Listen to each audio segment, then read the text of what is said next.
Today is Monday, May 16, 2022. I'm Pastor Michael, and this is Wilderness Wanderings.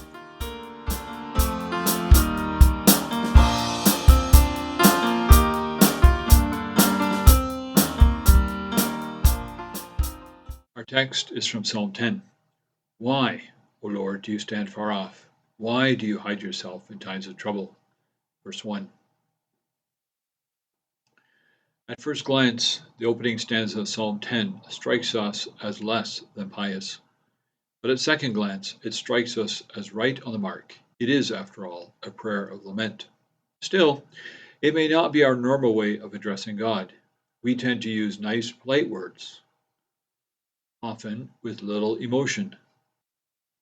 But this psalm expresses how we often experience life and invites us to bring to God all the raw emotion we feel about the unfairness of life. When life is tough, we often ask, where is God? And we often think something is amiss with our religion. We may conclude it's not working. But this psalmist makes God's absence normal. Why do we not pray like the psalmist? Let me make this suggestion. We have taken the doctrine of the incarnation to an illogical conclusion. In his final words to his disciples, Jesus made this promise, I am with you to the very end of the age. Matthew 28:20. I totally believe Jesus keeps this promise. But we have interpreted this to mean that we will always be able to feel his presence.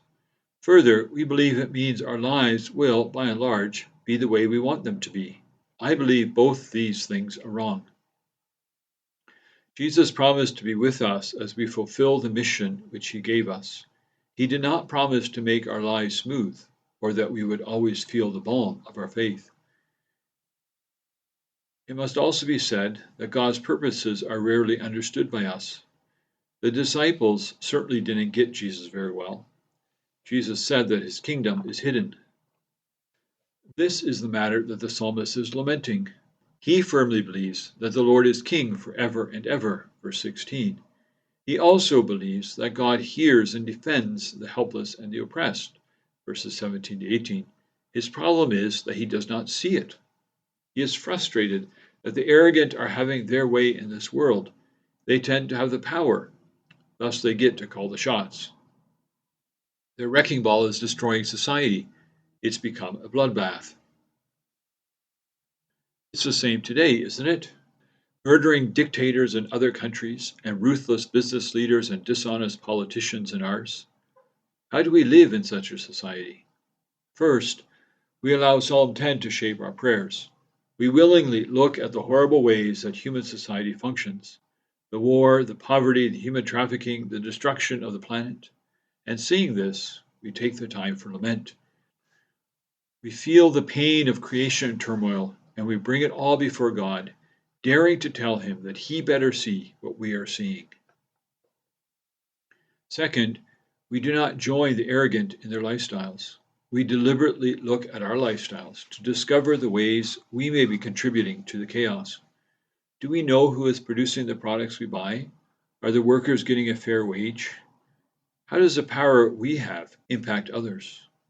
Thirdly, we act justly, we love mercy, and we walk humbly with our God. Micah 6:8. We follow Jesus and partner with God in redeeming activities. Only God can establish his kingdom. Yet, he chooses to use us in the process. Jesus went out to meet those in need of him. Where will we go to meet those who need us? As you journey on, go with the blessing of God.